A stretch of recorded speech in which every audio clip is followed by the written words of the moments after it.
तो देखते हैं अपन राजस्थान के लोक देवता। तो पाबू हड़बू राम दे मांगलिया में हाँ, पांचू पीर पधारियो जे गोगा जी जय हाँ। तो पाबू हड़बू रामदेव जी मेहा जी गोगा जी, ये पांच पीर है। तो पांच पीर के अगर नाम आ गए तो पाबू, हड़बू, रामदेव और मेहा जी और गोगा जी। फिर पाबू जी राठौड़, तो इनकी घोड़ी थी केसर कालमी और सहयोगी थे चांदा और डामा, दोनों भील भाई थे। मेला कोल्लू मंड में चैत्र अमावस्या को आयोजित किया जाता है। देवल नामक चारण महिला की गायों की रक्षा के लिए अपने विवाह के दौरान 3 फेरों के बाद उठकर आ गए थे तथा देचू जोधपुर में जिंदराव खींची जायल के खिलाफ लड़ते हुए मारे गए थे। पाबूजी को लक्ष्मण का अवतार माना जाता है। पाबूजी को ऊंट रक्षक देवता कहा जाता है। राइका रेवाड़ी जाति पाबूजी को अपना प्रमुख देवता मानते हैं। पाबूजी को प्लेग रक्षक देवता भी कहा जाता है। पाबूजी ने गुजरात के थोरी भाइयों को शरण दी थी। पाबू जी की फड़ सबसे लोकप्रिय फड़ है। भील जाति के बोपे पाबू जी की फड़ गाते समय रावण हत्ता वाद्य यंत्र बजाते हैं। पाबू जी की वीर गाथा पवाड़े माट भजन यंत्र द्वारा गाए जाते हैं। फिर पाबू जी से संबंधित पुस्तकें तो पाबू प्रकाश आशिया मोड़ जी, पाबू जीरा दूहा लगराज जी, पाबू जीरा चंद बिट्टू मेहाजी, पाबू जीरा रूपक मोतीसर बख्तावर जी और पाबू जीरे सोरठे रामनाथ जी। फिर इनके व्यक्तित्व की विशेषता ये गौ-रक्षक देवता हैं, ऊंट रक्षक देवता हैं, प्लेग रक्षक देवता हैं, अछूतोद्धारक हैं और वीरता हैं, त्यागशील हैं, वचनबद्ध हैं, शरणागत रक्षक हैं। फिर है रामदेव जी, तो गुरु बल्लीनाथ जी थे। इनका मंदिर जोधपुर की मसूरिया पहाड़ी पर स्थित है, बालीनाथ जी का। फिर मंदिर इनका रुणीचा रामदेवरा जैसलमेर में है और इनके जागरण को जम्मू कहते हैं और झंडा इनका नेजा है। और मेघवाल भक्त हैं इनके, जिनको रीखिया कहा जाता है। रामदेवरा में पर्चा बावड़ी है। रामदेव जी की पुस्तक है 24 बाणियाँ।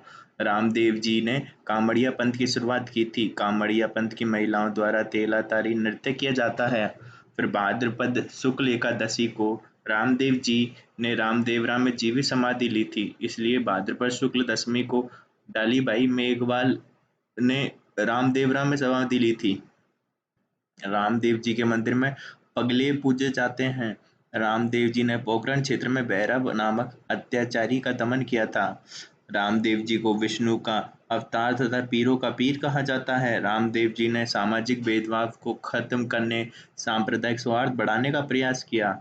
और इनके प्रमुख मंदिर रुणीचा जैसलमेर, पोखरण जैसलमेर, फिर मसूरिया पहाड़ी जोधपुर और हल्दीना अलवर, छोटा रामदेवरा गुजरात। तो इनके व्यक्तित्व की विशेषता क्या है? वह छूतोद्धारक हैं, सांप्रदायिक सौहार्द के प्रेरक हैं, प्रजा रक्षक हैं, कष्ट निवारक देवता हैं, यानी कुष्ठ रोग और कवि हैं। और इनके आध्यात्मिक उपदेश क्या थे? मूर्ति पूजा का विरोध किया था, तीर्थ यात्रा का विरोध, गुरु की महत्ता पे बल दिया, कर्मवाद पे बल दिया, नाम स्मरण पर बल दिया, सत्संग पर बल दिया। मनुष्य को अपने भ्रम तथा अहम का त्याग करना चाहिए और हर प्राणी में ईश्वर का वास होता है।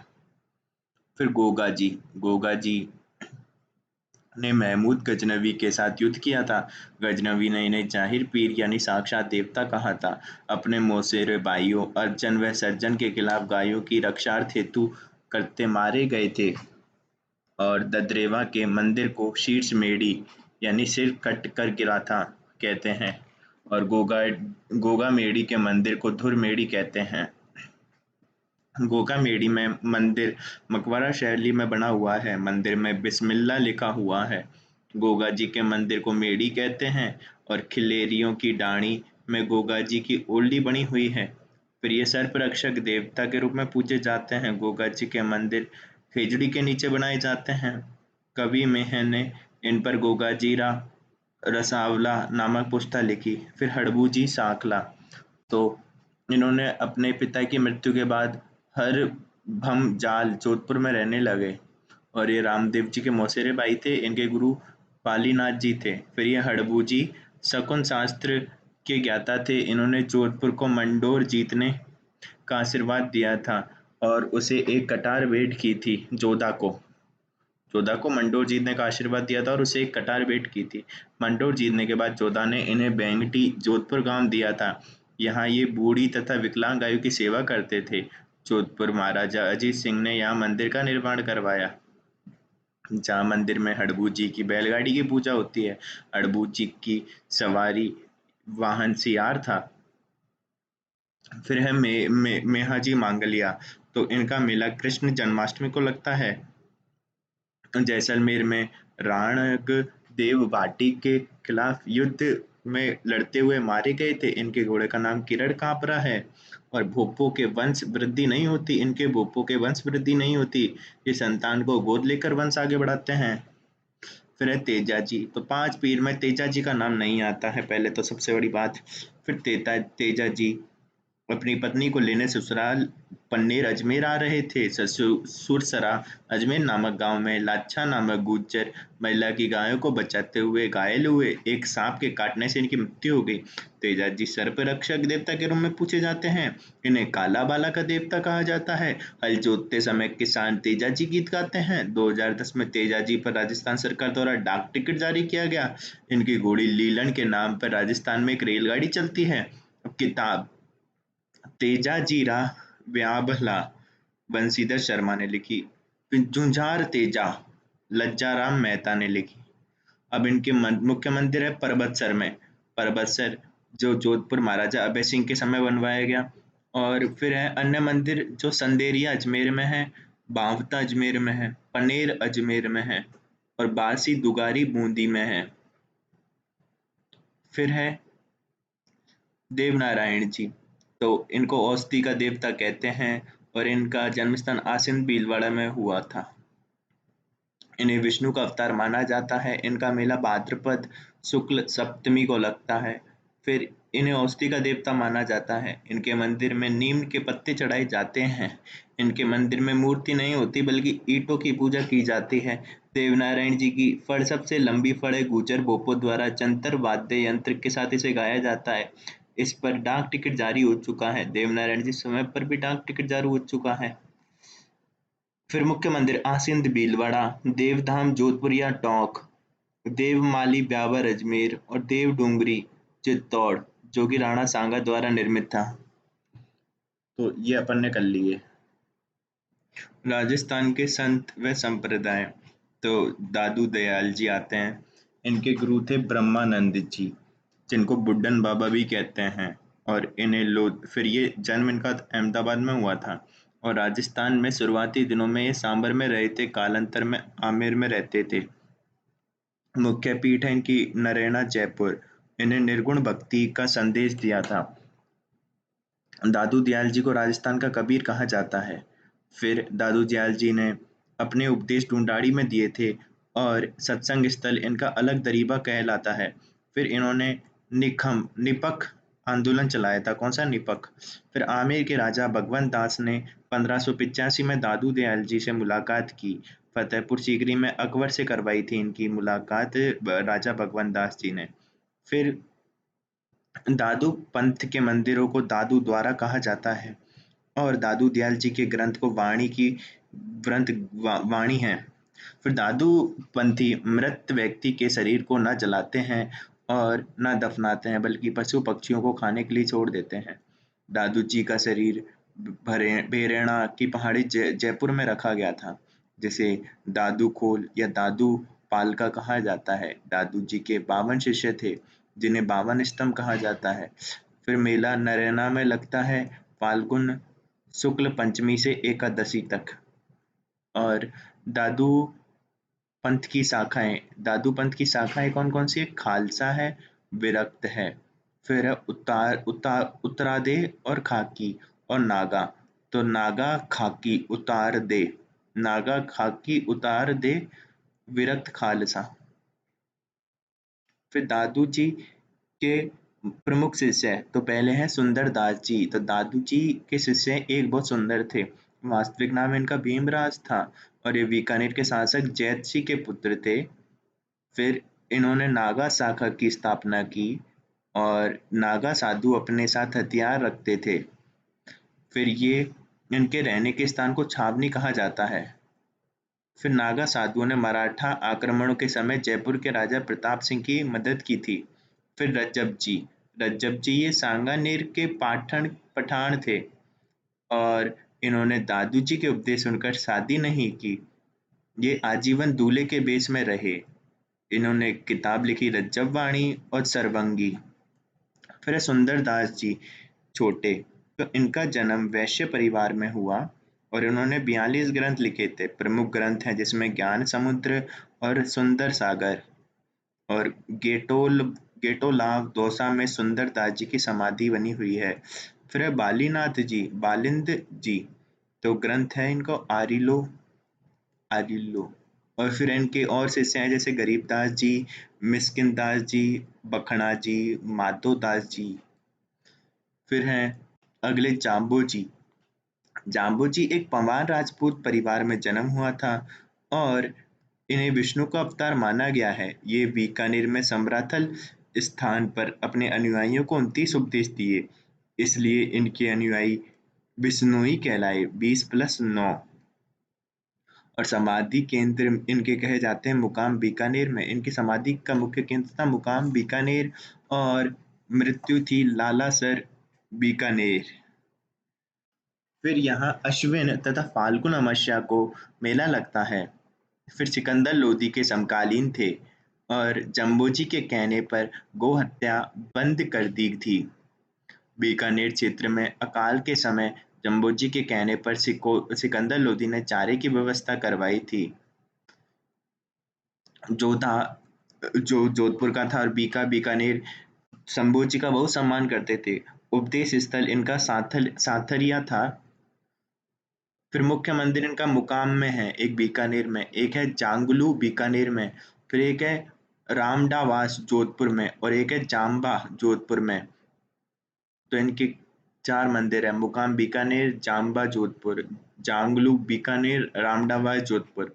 फिर जम्बो जी की शिक्षाएं, इन्होंने कहा कि हरे पेड़ नहीं काटने चाहिए, सिर साटे रखू रहे तो भी सस्तो जान, सिर साटे रखू रूख रहे तो भी सस्तो जान, फिर जीव हिंसा नहीं। फिर इन्होंने नीले कपड़े नहीं पहनने चाहिए और विधवा विवाह को प्रोत्साहन दिया। जाम्बू जी को वैज्ञानिक संत कहा जाता है। फिर है जसनाथ जी, कतरियासर बीकानेर में जाट परिवार में हुआ इनका जन्म है और ये गोरख मालिया बीकानेर में जसनाथ जी व जम्बू जी से मिले थे। फिर सिकंदर लोधी के समकालीन थे। सिकंदर लोधी ने इन्हें कतरियासर के पास भूमि दान में दी। इन्होंने बीकानेर के लूणकरण सर को राजा बनाने का आशीर्वाद दिया। लूणकरण को राजा बनने का आशीर्वाद दिया था। फिर अनुयायियों को 36 उपदेश दिए थे। इनके अनुयायी गले में काली ऊन के धागे पहनते हैं, मोर पंख तथा जाल वृक्ष को पवित्र मानते हैं। मोर वृक्ष। फिर इनके अनुयायी द्वारा अग्नि नृत्य किया जाता है। इनकी पत्नी काल ललदे की पूजा की जाती है। तो ये अपन यहाँ नहीं रखेंगे। मोर पंख और जाल वृक्ष को पवित्र मानते हैं। फिर मेले 3 बार लगते हैं वर्ष में, जो चैत्र शुक्ल सप्तमी को, अश्विन शुक्ल सप्तमी को और माघ शुक्ल सप्तमी को। फिर प्रमुख ग्रंथ हैं इनको सिंबू धड़ा और कोडा। फिर इनके अन्य केंद्र हैं जैसे पुनरासर, मालासर और पांचला सिद्धा नागौर। संतों की समाधि स्थल को इनको बाड़ी कहते हैं, बाड़िया। तो 84 बाड़िया प्रसिद्ध। फिर मुख्य संत थे इनके लालनाथ जी, जीव समोच्त्री, जो भी है ठीक है, अब इनको हटा दो। फिर है चरणदास जी। तो चरणदास जी जन्म स्थान था डेरा अलवर में। इन्होंने अनुयायियों को 42 उपदेश दिए थे और ये पीले रंग के कपड़े पहनते थे इनके अनुयायी। इनका मेला लगता है बसंत पंचमी को और इनका मुख्य केंद्र था दिल्ली में। और इन्होंने नादिर शाह ईरान के आक्रमण की भविष्यवाणी की थी। फिर इनकी प्रमुख शिष्या थी दयाबाई और सहजोबाई। दयाबाई ने किताब लिखी थी दयाबोध और विनय मल्लिका। फिर सहजोबाई ने किताब लिखी थी सहज प्रकाश। इस संप्रदाय के लोग सखी भाव से कृष्ण भगवान की पूजा करते हैं, यानी कि वो सखी भाव से करते हैं, यानी कि वो औरतों की तरह कपड़े पहनते हैं। फिर उन्हें सगुण भक्ति पूजा वाले और निर्गुण दोनों की शिक्षा दी तो इन्होंने दोनों की शिक्षा दी थी। फिर उपदेश मेवाती भाषा में दिए थे। चरणदास जी जयपुर आए थे तब सवाई प्रताप सिंह ने इन्हें कोलीवाड़ा गांव दान में दिया था। तो सवाई प्रताप सिंह ने इन्हें कोलीवाड़ा गांव दान में दिया। फिर लालदास जी भी थी अलवर के थे, धोली दूब अलवर। फिर मुख्य केंद्र इनका नंगला जहाज भरतपुर में है, और मेला अश्विन शुक्ल एकादशमी को लगता है और माघ पूर्णिमा को लगता है। फिर है इनकी मेव जाति के लकड़हारे इनके क्या है अनुयायी, उपदेश मेवाती भाषा में, और इनका मेवात क्षेत्र में बहुत अधिक प्रभाव था।